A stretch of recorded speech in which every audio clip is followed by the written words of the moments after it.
Mr. Storm, I don't think now is the best time to be quiet. Would you care to explain what the hell are we looking at here? I wish I could provide an answer, Your Highness, but in all my years of occult education and research I have never even seen a singular mention of beings such as this one. It is most certainly both fascinating and unnerving, but, and I hate to admit it, perhaps you should direct that question at Miss Pireni. She seems to be more familiar with exotic beings. Don't look at me, I'm just as confused as you are. All I can tell you is what you already can see yourself, that it's some weird humanoid black mass of something hidden under a fancy robe. Even looking at it makes my head spin, and don't even get me started about it seemingly speaking in dozens of voices all at once. You feel it too? Good to know. I thought my age started catching up to me. And how do you feel, Lord Arius?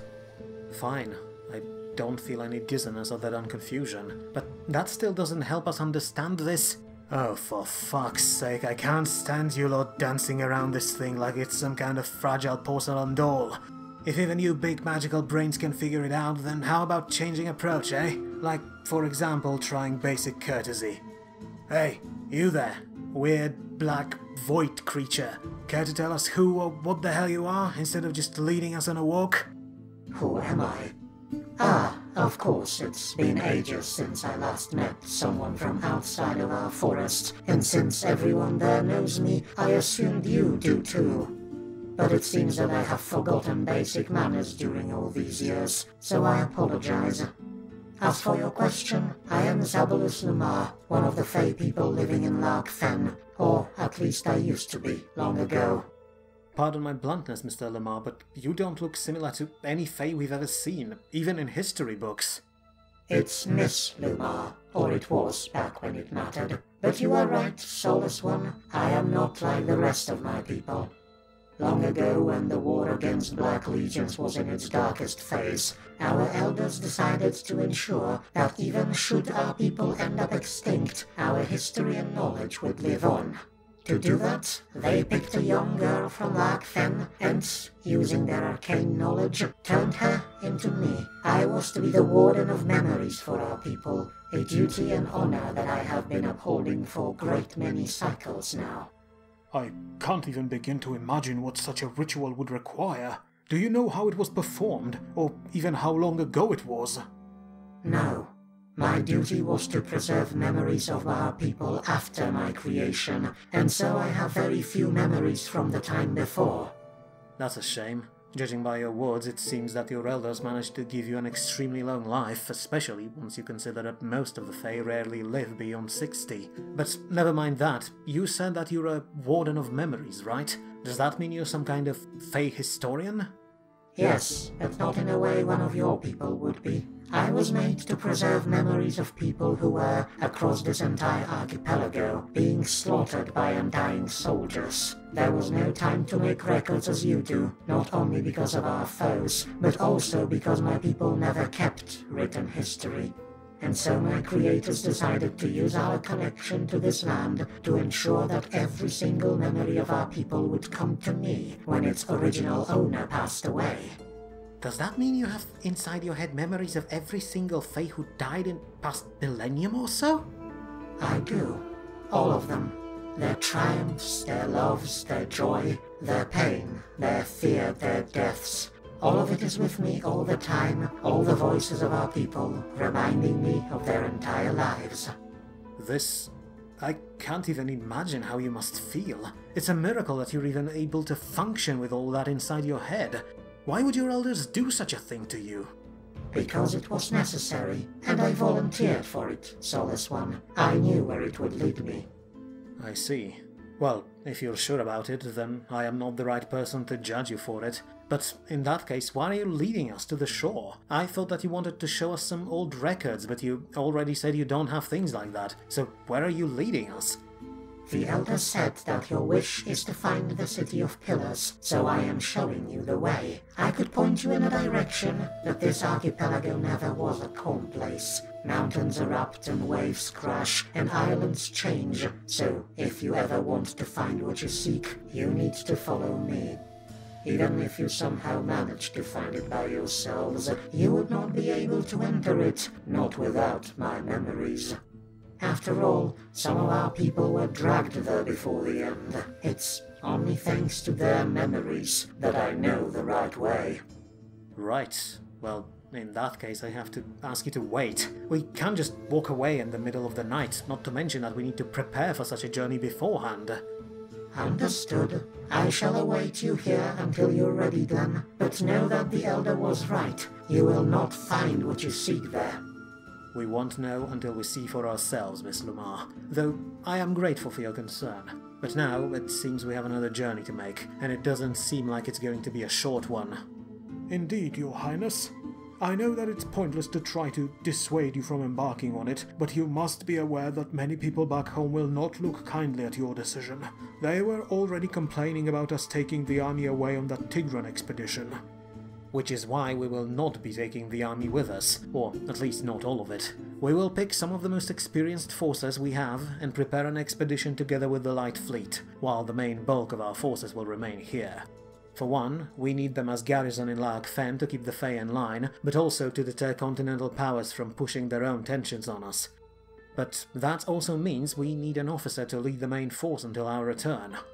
Do not even look at me like that, Your Highness. I have promised both your father and yourself that I will not leave your side, and I intend to keep that promise no matter what.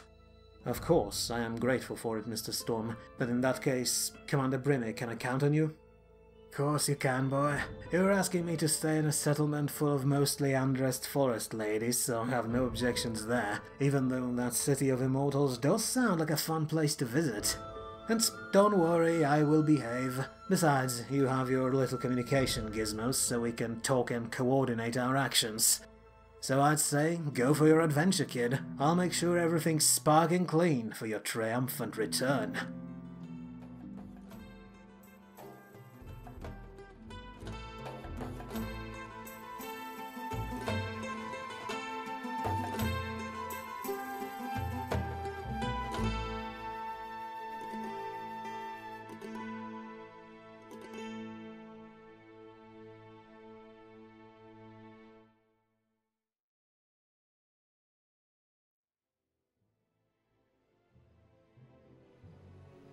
After successful liberation, as it was called in official Medzakan documents, of Lark Fen, colonial army found itself in a peculiar and unexpected situation, as for the first time since Prince Arius arrived, his soldiers had no enemy waiting for them on the horizon. Yes, the archipelago was still dangerous, unexplored and untamed. Yes, tensions both in New and Old World were higher than ever before. But for a while, colonial soldiers could finally take a moment to rest and appreciate all the hard work they've done, and there was no better place to engage in some rest and relaxation than Lark Fen, whose inhabitants welcomed their allies and fellow citizens in most hospitable way.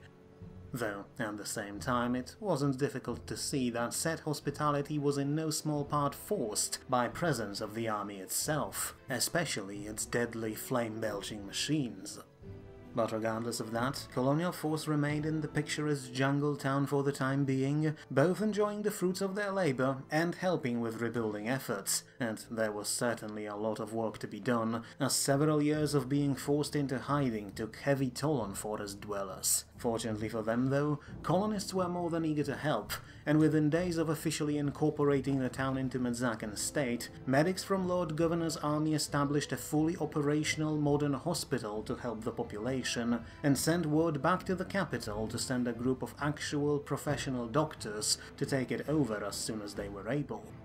Other than that, soldiers of the Trident helped with rebuilding and modernizing the city, teaching forest dwellers subtle joys of functional sewer systems, for example, constructed fortifications, both coastal and inland ones, and a group of engineers was delegated to create a road leading deeper inland, where other civilian contractors were already working to establish Medzakan presence by building small forts and scouting out areas for eventual future settlements. But overall, everyone in the colony, and especially in the army, welcomed this sudden onset of peace, and over the next few weeks everyone settled into a steady pace of work and rest, knowing that, at least for now, no crisis was looming above them. Even in Laok Fen, tensions diminished extremely fast, and by the end of the month, locals have begrudgingly accepted their new lot in life and their status as new citizens of Metzaka, though some whispered that they only agreed to do it so fast to get rid of the prince and his men.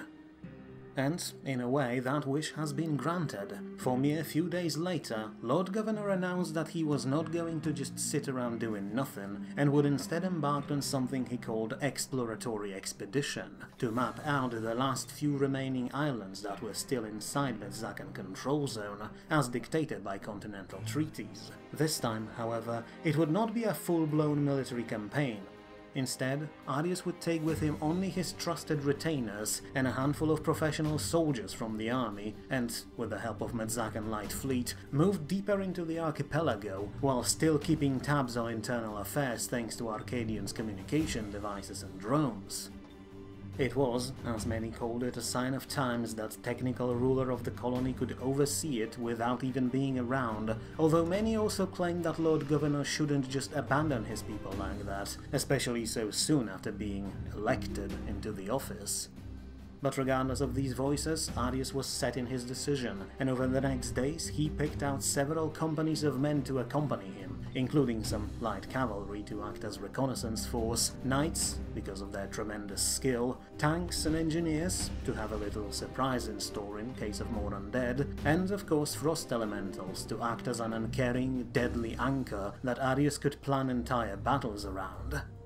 But there was another addition to that exploration force, one that arrived few weeks before from Surcaris, the new and improved version of Steel Legion.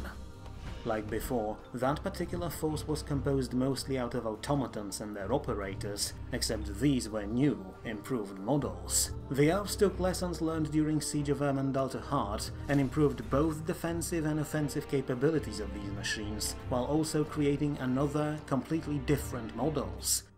Slightly larger than their counterparts and covered in glistening golden paint, elves are worse than magpipes in that department, these new automatons were armed with massive bows, like small ballistas, that could launch deadly heavy arrows across tremendous distances.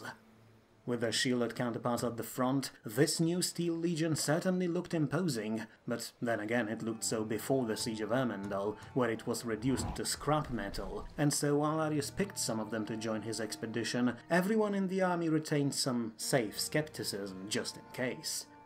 But that was it. The rest of the army, under Commander Brynny Vestrand, was to stay in and around Laok Fen to help with rebuilding, and to prevent locals from getting any ideas about breaking free, while the prince would depart with the light fleet. But there still was one thing that made people nervous, an odd, shrouded entity calling itself Zabulus Lamar, that seemed to appear out of nowhere in Arius' entourage, and now followed Lord Governor around everywhere, usually without even uttering a single word. Not many soldiers managed to get close to this being, but those who did reported that it seemingly had no actual body under its robes, and that its very presence caused their eyes to itch and their heads to hurt, as if they were unable to even process its existence. What's more, no one could even remotely tell what this entity even was, and what it wanted, but as long as Prince trusted it, everyone just moved along with their jobs, unaware that Arius himself was more than little concerned about his new guide. But as much as he hated to admit it, this being was his only lead, and so he had to trust it despite reservations. But whether or not that trust was well-founded, he would only know much, much later.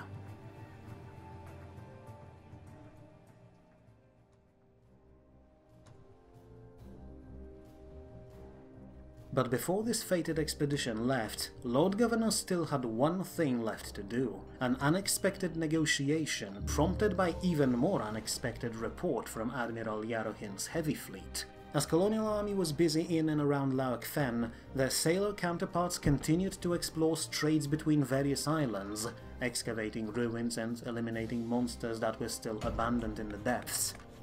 But on one of such expeditions, Yarohin's company found something odd, a city in the middle of the sea, but not one of those ancient ruined ones that dotted the waves there. No, this one was clearly inhabited, and though at first Yarohin believed that it was another stronghold of the merfolk, he soon realized his mistake when his leading vessel was welcomed by mysterious inhabitants of this place, an odd bunch of humanoid creatures that, at a glance, appeared to be made almost entirely out of water, just like those bizarre horses that walked into Tigran town of Sidiu.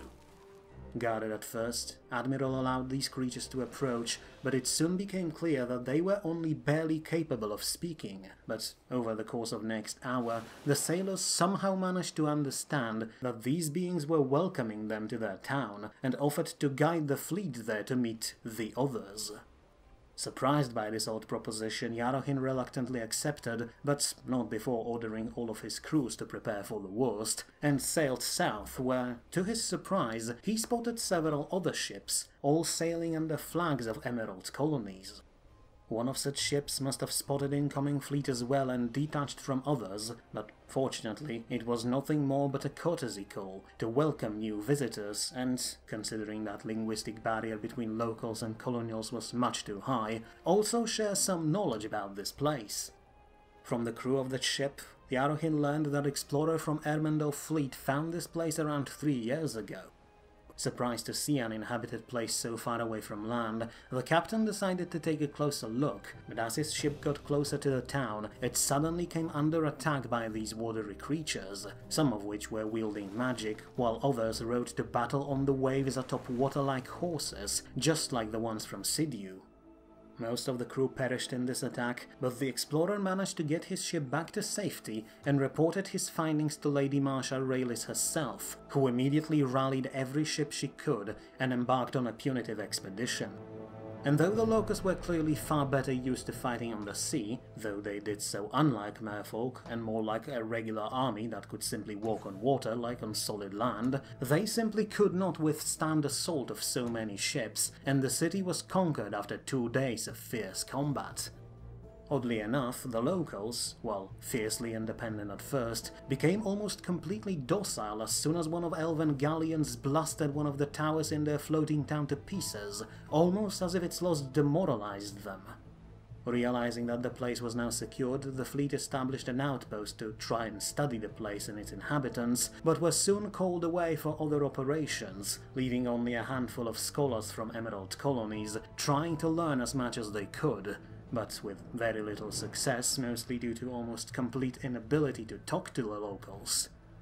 It took them well over a year to decipher some basic phrases of the locals, and even then all they managed to uncover was that these watery beings call themselves Ninevians, and were apparently living in this town for many centuries and almost never left. A handful of them apparently tried to brave the outside world, but they never returned, and so the place remained unseen from the world at large. Until now. Aside from that, the only thing elven scholars managed to learn was that Ninevians were apparently waiting for something, though they couldn't figure out for what and for how long, and with almost no funding from Lady Raylis, they struggled to keep their scientific outpost operational, so any serious expeditions were out of the question.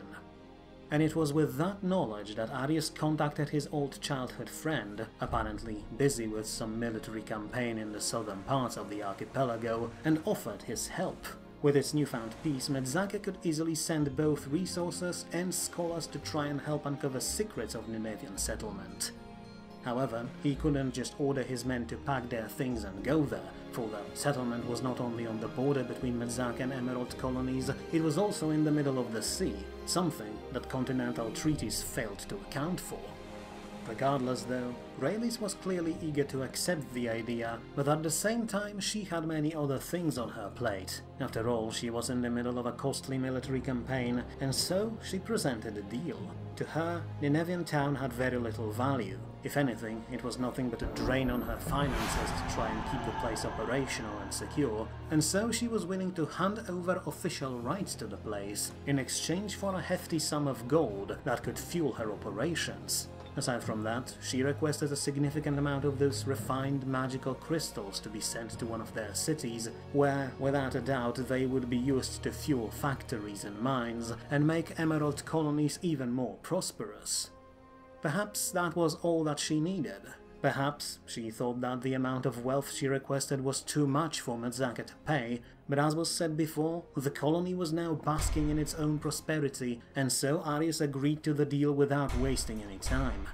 On the very same day, he contacted the capital and told Arcadian to prepare a convoy for the elves, and at the same time to organize yet another expedition of scholars, this time to the newly acquired floating town. The Ninevians were mysterious and secretive for now, but with brightest minds of the colony on the way, these water people were not to remain shrouded in darkness for very long.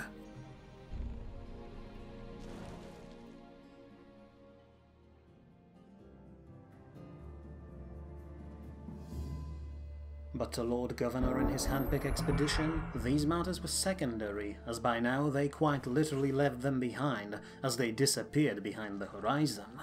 Aside from Prince's closest associates, no one really knew the true objective of this journey, and so soldiers and sailors alike quickly returned to a steady rhythm of military life, except with them being on the ships, there was precious little for them to do. One could even consider the first month or two of this journey as an idyllic pleasure cruise, as Medzakan ships gently rocked on the waves in calm and pleasant weather, although said pleasure was sometimes broken by Zabulos appearing from below decks to stare wordlessly at random people, though she did that mercifully rarely. But overall, the trip was mostly uneventful, something that everyone was grateful for. The seas, once infested with monsters and brigands, were now mostly safe, and patrolled regularly by Medzakan, Elven and company ships, working together to ensure that trade would flow unrestricted. After a while, the lazy atmosphere got even to work-obsessed Arius, and at one point he brought the fleet to stop on a picturesque beach, and gave everyone a day off. Many drinks were consumed, many songs were sang, many palm trees were shaken, and many opinions about scandalously revealing new model swimsuits were exchanged, though the show was clearly stolen by a handful of dryads that accompanied Medzakans as representatives of Lag Fen. But all that fun couldn't last forever, and about 2 months after leaving familiar shores, Colonial Expeditionary Fleet moved around a grim-looking peninsula and saw in a distance a surprisingly large city, sprawled like a tumor in the bay. And it didn't take an exceptional architectural knowledge to know who built the city, as it was seemingly placed randomly without any sense or reason. Brownish-green huts were huddled together, mixed with larger, ant-mound-like towers that seemed to stick out of the ground at a completely unreasonable and sometimes downright impossible angles. But while some people might have not realized it yet, they soon felt the wind from the shore, that not only brought with it noises of the city, but also its overwhelming smell. There was no doubt, this place belonged to the goblins. And judging by the aroma that hit the fleet like a crashing wave, these were not the cosmopolitan, progressive ones from the republics.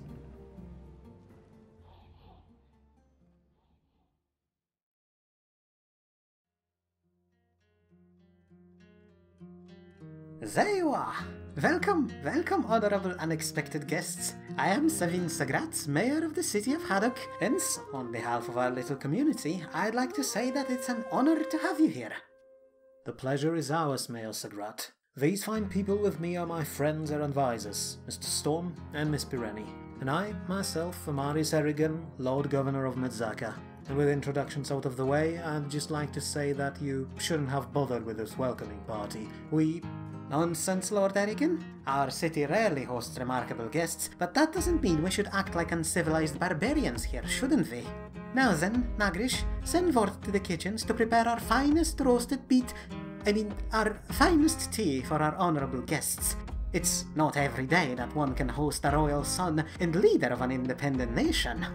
In that case, I will not decline. Although, if you don't mind, I'd like to request one of those roasted beetles if it's not too much trouble. I know they're usually not enjoyed by non-goblins, but there was this food cart back in Melgar that sold such beetles in the dock on the river, and to my surprise they turn out to be surprisingly good, although not even a single other person I know seems to enjoy them. Regardless, I never had a chance to try them since I arrived here, so I'll gladly have one to remind me of home. Of course! You heard that, Nagrish? Then down you go, on the double. I have to say, you are a surprising one, Lord Erigen, though that's rather obvious considering that you just appeared here out of nowhere. So, if you don't mind me asking, what exactly brought you here? We have hosted some of the merchants from your islands, but we never suspected you'd come here yourself. And neither did I, but some circumstances caused myself and some of my allies to embark on a pilgrimage of sorts. As such, you should not worry about my presence. This island may technically be in our influence zone based on Cridian Treaty, but I am not here with any official business. All we want to do is to rest for a day or two and resupply. Besides, about 3 days ago I had no idea this settlement even existed. I have to say, it's surprising to see such a large Republican town so well established here. We are not actually part of the Republics, Lord Erigen. This settlement was founded about 23 years ago by some dissidents from the mainland. As you're well aware, the Republics present themselves to the world as bastion of technology and advanced thinking, but the truth is that there are still dozens of tribes out there who have not fully embraced industrialization and progress of the major cities. And I am not talking about them Luddites who just roll in their own filth simply because their ancestors did.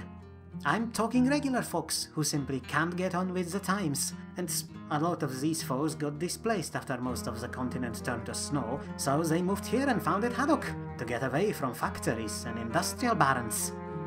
I heard stories about those tribes, but I never suspected they were so numerous. But still, despite your words about independence, I can't help but notice that you are wearing Republican colors.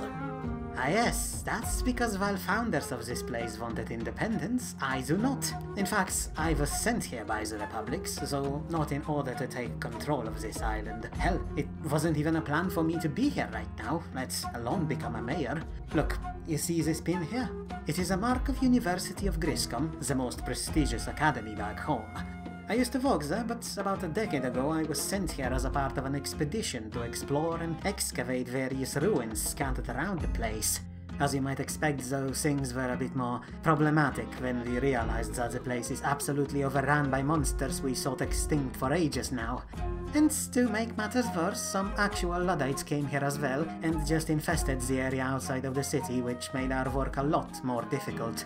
We still managed to make some discoveries and learn something about the place, but after 3 years the expedition was deemed a failure and was disbanded. Most of its members returned home. Professor Plogvige, who was leader of this entire venture, went deeper into the archipelago because apparently the Senate had some other job for him, and I stayed here because locals asked me for help in organizing the place. They may be good people, but they're not exactly well suited to any kind of planning or organizational work. Before I sorted them out, they didn't even have real streets here, just a bunch of hovels scattered around everywhere. Then you've clearly done an amazing job here, Madam Mayor. For from what I was able to see on my way from the docks, this place could compete with any other city, which is even more impressive considering that you've done so in such a small amount of time. However, we really do not want to take any more of your precious time. As I said, all we want to do is get supplies for a journey, and of course we're willing to pay handsomely for them. If you could arrange some kind of trade, we'll be out of your hair before the day's done. I wish I could do that, Lord Erigen, but I can't. As I said, we had issues with monsters from day one, which meant we never had much stockpiles running around to begin with. But lately, we've been facing yet another issue with another roving band of troublemakers who've been rampaging across the entire island for almost a year now. We tried to deal with them ourselves, but our forces are simply not enough, which means that we had to evacuate dozens of villages, so we have almost no supplies we could trade with you. If you could help us, though... Pardon me, Madam Mayor, but as I said, we are quite pressed for time. I wish we could help, but we simply have to move along as quickly as we can. I see. I was hoping I could convince you to provide assistance, Lord Erigen, especially since, as you said, this area is technically part of your jurisdiction. I understand you're in a hurry, but between our combined forces we should be able to resolve this issue within a month, maybe even quicker. Hell, if not for the fact that these bastards started turning our own people into undead to fill their ranks, we would have dealt with them already. Wait, undead? Do you mean to say that these troublemakers are some band of necromancers? In a way. Mostly though, they are undead themselves, and odd ones at that, armed like an army from a millennium ago and led by some weird black giants. Bloody hell, the hooded freak was actually right. turns out we really are on the right track. Pardon? I didn't catch that. Ah, never mind that, Madam Mayor. I have just realized that I indeed cannot leave people lying within my borders in a situation like this. I'll send a runner back to the fleet, and we will move out to deal with that menace of yours as soon as we're able. Thank you, Lord Governor. As is said, we either lift together or drift together, and I'm happy to hear you decided to lift with us. I'll send word to the garrison as well, and we'll prepare to help you out. You already did, Miss Sagrat, more than you might think. But now I think there's no more time to waste, so we should get going. It was a pleasure to meet you, madam, and do send your compliments to the chef. The beetle was simply delicious, just as I remember. But the best part, just like back home, was watching Mr. Storm's shocked face while I was eating it.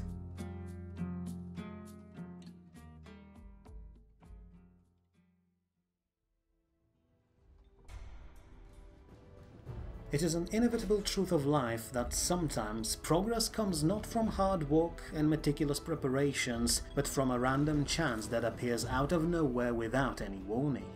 And so it was for Medzakan expedition that, by chance or by fate, stopped to resupply in an independent goblin city of Haddock and learned that foes they were looking for were right there, just outside of the walls.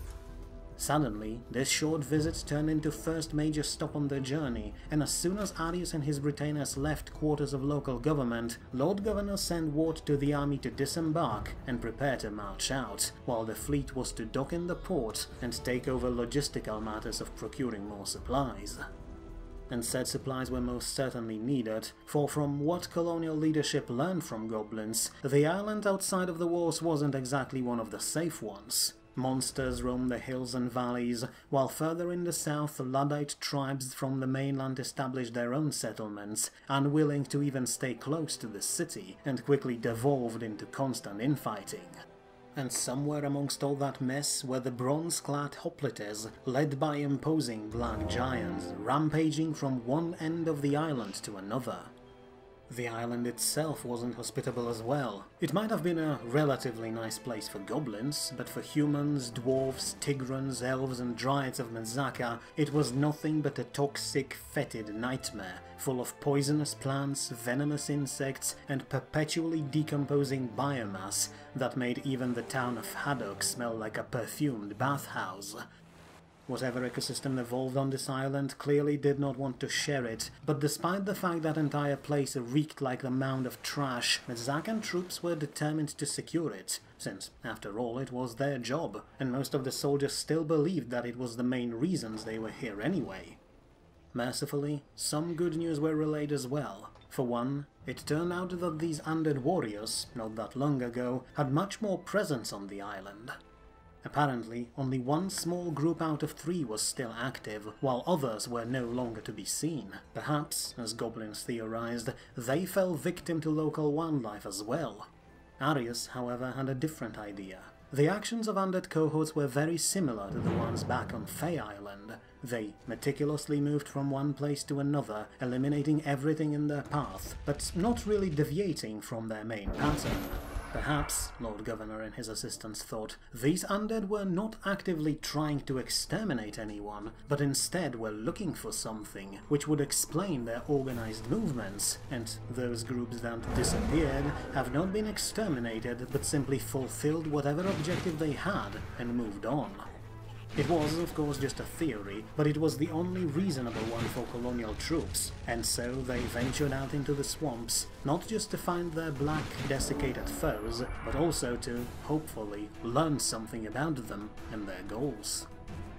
The plan was to be a simple one. Colonial forces would march out to the last location where undead intruders were spotted, southeast of the city, link up with some local guides and reinforcements, and try to find and eliminate the problem as quickly as possible. But when Medzakans reached the rendezvous point, they found no allies to speak of. The Redcaps, who were semi-nomadic, traveling vigilantes from the mainland, loyal not to any government but to their own sense of justice, convoluted and unclear as it was, were nowhere to be found. But while the goblins turned out to be elusive, the undead most certainly were not, and mere hours later, Lord Governor's army caught up to their column, trampling its way towards eastern swamps.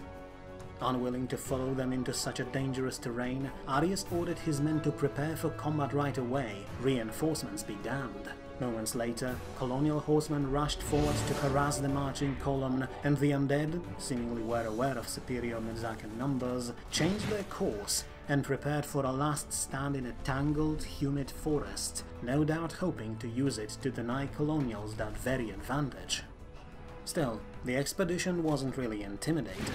They had with them some very special tools that already proved their effectiveness against undead cohorts, and so they marched on eagerly into the trees, ready to put another one of their enemies down. Part of that eagerness, however, came not just from their trust in their machinery, but also from report of some of the scouts who rushed back to the main force to relay some troubling news. Apparently, only a small portion of hostile group was actually composed of bronze-clad warriors. The rest turned out to be goblins themselves, shambling mindlessly behind the giants. To Scout's surprise, many of the smallest greenskins looked like they perished only hours ago, with some of them still bleeding from their wounds. But there was no doubt, these gobos were all killed and then instantly reanimated as mindless, obedient undead, perhaps to increase numbers of the main undead force, or to serve as untiring labor. Needless to say, seeing that made colonial soldiers rather angry, and so when both groups finally met in a tangled, stinking forest, Medzakans were determined to not let any of the shamblers get away with this. And though their foes certainly picked their position well, they failed to account for one little ace Arius and his company had in store, an overwhelming fire superiority. Realizing that his enemies decided to take a stand amongst tangled branches and rocks, Lord Governor ordered his men to advance slowly and carefully, while in the meantime his artillery immediately started to shower Black Legionaries in a never-ending streams of cannon fire, forcing them to abandon their position and fight in a choke point they wished to use against Medzakans.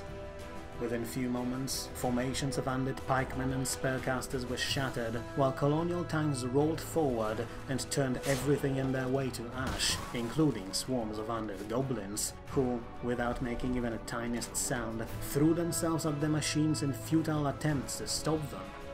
But while crews of the tanks were safe in their steel-plated cabins, the rest of the army was not so lucky. Even in the best of times, goblin Luddites and untouchables are not pleasant beings to be around, and now, with blood and other indescribable filth pouring from their wounds, with their empty eyes and bloody, maniacal death grins, their very presence was enough to sicken even the most experienced veterans to the core, something that Arius learned himself, alongside with his retinues and a squadron of scout cavalry. But the greenskins, bronze-armed hoplites, and even mysterious spellcasters, who were no doubt responsible for turning locals into shamblers, were no match for Medzakan flame-throwing machines, and perished without accomplishing pretty much anything. Although that was mostly thanks to Mr. Stone's protective magic, that made sure that even scouts, who suddenly found themselves swarmed by enemies, came out of that engagement mostly unharmed. Also of note was sudden entrance of hooded Zabolus, who rode into the fight on a nightmarish-looking spider and provided support by firing her bow, though, as colonial troops reported afterwards, that fire support, while extremely accurate, was not really all that powerful or useful. But despite that, colonials pressed on, and even black giants were barely able to hold their ground, and between artillery barrages, magical strikes and devastating charges of Medzakan knights were brought down in matter of minutes, with scouts delivering a final strike by riding almost into point-blank range and unloading a volley with their pistols. When echo of that attack finally faded in the distance, the only sound was buzzing of flies, ever present in this place. Once again, the undead warriors were put down, but once again, they also ensured that not one of their number would be captured, and so even though victory was achieved relatively easily, it again felt hollow as it brought Medzakan expedition no closer to figuring out what their enemies looked for. But while the army returned to camp dejected, their perseverance was to be rewarded, although not in the way they expected. As sun went down and soldiers prepared for the night, they noticed movement in the woods, and within mere moments the entire area was full of goblins that seemingly appeared out of nowhere, their eyes glowing ominously in the dark. These greenskins, however, despite their intimidating looks, were not hostile. In fact, these were the very same redcaps that Lord Governor's army was supposed to meet up with in the morning. According to the leader, they managed to separate another group of undead warriors away from their main column last night and wipe them out by morning, and even brought with them proof in form of dozens of severed undead heads stuck atop their polearms. Unfortunately, it also meant that they had some wounded with them and so could not make it to the meeting point in time, and so followed Medzakan tracks, only to find that colonial forces made short work of their undead foes with little issues. And while most soldiers around the world would call it a day right there and then, Goblin redcaps were, as mentioned, bound to a peculiar code of conduct known only to themselves. Their leader, a boisterous and extremely small goblin, stepped forward and, after congratulating confused Medzakans on their victory, claimed that his people and himself offered their help and would not depart without providing it. Arius tried to explain that they already helped quite a lot by taking down that separated undead company, but the greenskins didn't want to hear any of it and simply marched into the camp and made themselves at home. And while many things can be said about goblins, they certainly can make any place a lot more interesting with their very presence. By midnight, so many of colonial troops, including Lord Governor himself, were introduced to joys of consuming specially prepared swamp fungus that Mr. Storm was forced to lock every single steam tank and hide ignition keys in his tent to prevent fiery late-night joyrides. When the sun rose above the horizon again, redcaps were treated like a long-time companions, although even Arius had to admit that perhaps allowing them too much of a free rein was not a great idea. Still, the army returned to Haddock, but to surprise of sailors still working in the port, colonials would not leave the island right away, for two reasons. First one was decision of local mayor to officially recognize Medzakan claim to this territory. Perhaps she was aware that time of independent settlements hidden away from the world was coming to an end. Perhaps she wished to forcefully drag her brothers and sisters into modernity. Perhaps she had another goal altogether, but from that day forward, City of Haddock became part of Medzaka, which led to the second reason for delayed departure. The city might have sworn fealty to the colony, but the rest of the island did not. And now it was time to work together with the goblins to try and bring the area under control, or so was official reasoning. In truth, Arius wished to explore the island himself in hopes of finding whatever his undead adversaries were looking for. After all, the place was reportedly filled with ancient ruins that might have contained more clues.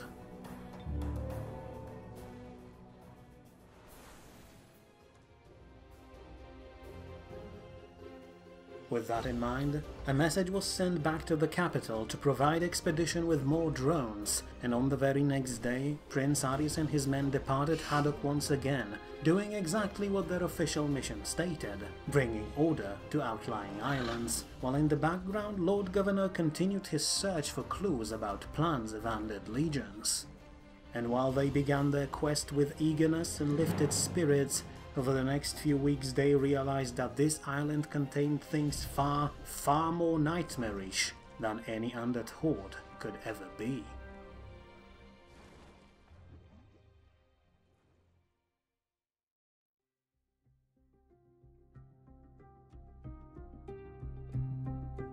I'm telling you, Arius, you should advertise this island to anyone you dislike back in Medzaka. Come visit Haddock. Population, goblins, monsters and blood-sucking mosquitoes larger than human head. Our favorite pastimes include hopeless attempts at chasing away said mosquitoes and catching multiple diseases from unfiltered swamp water. And speaking of swamps, also come to see our amazing vistas that include, but are not limited to, magnificent locations like Putrid Swamp, Noxious Bog, or, my personal favorite, a tangled mess of something that hopefully is plants but stinks like a mountain of corpses. Come on, you're exaggerating, it's not all that bad. The ruins we found here are quite nice, not to mention packed with knowledge about history of this place. And the population is not bad either, at least those we met in the city. So you say. I've noticed you seem to have an odd fascination with those small green buggers. I can understand you liking the mayor, that's for sure. She was a pretty little thing. Not my point. What can I say, I just like them and what they represent. Think on it like this. Goblins were created to be nothing more but mindless warp drones, designed to live in and off their master's filth. And granted, many still do, like those Luddite tribes Mayor Sagrat mentioned, but at the same time, majority of the population broke away from their mental stupor and became one of the most influential, if not the most, race in the world. Sure, they may be struggling with their nature, but those who put their minds to it can really achieve great things. They orchestrated the Great Awakening, and they designed thousands of tools and machines we're using today. Arcadian may be a genius, but he's still working on basics laid down by the goblins. Steam engines, new model ships, assembly lines and stellar observatories. We owe all of these things to these, as you said, small green buggers. Well, when you put it like that, they really do seem impressive, don't they? And you're right, they're certainly not the worst part of this island. That title goes to these blasted mosquitoes. But the weirdest thing, that no matter what we find, is still that Zabulus thing. Or lady, or whatever the hell she or it is. Where do I even start with this one? I thought it would be focused on reaching the Pillared City as quickly as possible, but the moment you said we're going to stay and explore this island, she just instantly agreed. She does everything anyone asks of her, and she certainly can hold her own in a fight, but other than that she just stands there, staring into nothingness. I tried talking with her, you know, have a girl talk and all that, but it was like I was talking to a very serious child. She's like a blank slate with zero personality, short, precise answers and zero initiative of her own.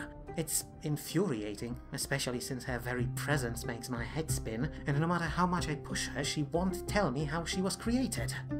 I'm not sure if she remembers that. From few bits of information I learned from her, it sounds like that ritual needed to create her wasn't exactly pleasant, so maybe she simply repressed all of it. Then she's not doing a very good job then. Didn't she say that she was some kind of repository for all memories of her people? She did, but perhaps having all these memories stored in her head doesn't mean she can just access them without issues. You remember those big green bug-eating flowers we saw on the shore? I noticed Zabulus was staring at them rather intently, so I decided to ask her about them. To my surprise, she said they reminded her of her childhood, which seemed like the only bit of personal information I managed to get out of her. But yesterday, when we saw the same flowers, I asked her again, and received a response that she was looking at them for the very first time. Mr. Storm speculates that she may have so many memories in her head that it's only a matter of chance which ones will resurface at any given moment. Then let's hope she won't suddenly forget how to lead us to our destination. And with that in mind, we should wrap up our little exploration trip as quickly as we can before the trail grows cold. Though, I admit, having more subjects to perform autopsy on is certainly welcome. And by the way, you have my gratitude for helping me out with it, even though we don't seem to learn all that much from them. Still, it's good to know we're on the right track, but... Ah! There's another one of these bloodsuckers! Get it out! Get it out of my tent! Galadea, wait! You don't have to use your scythe to... Oh. Good hit. I never saw someone slicing a mosquito in half mid-flight with a weapon as unwieldy as yours, though I'm afraid you ruined your autopsy subject's head while you were at it. It's dead, it doesn't care. Let me just get this blade out of... Wait, what the hell is this? Tell me you're seeing this as well. Let me take a look. Odd. It looks like there's some tiny metal cube stuck inside this undead soldier's brain. Can you take it out? Let me try... There it is. No wonder I missed it before. Look how small it is. But what even is this? It doesn't look like a random piece of shrapnel. No idea. But since we have more of their corpses there, let's see if more of them have these things inside them. Come on, I'll lend you a hand. You take that pile, I'll look at the other one. Here we go. There. Look, this one has the cube just like that inside his head as well.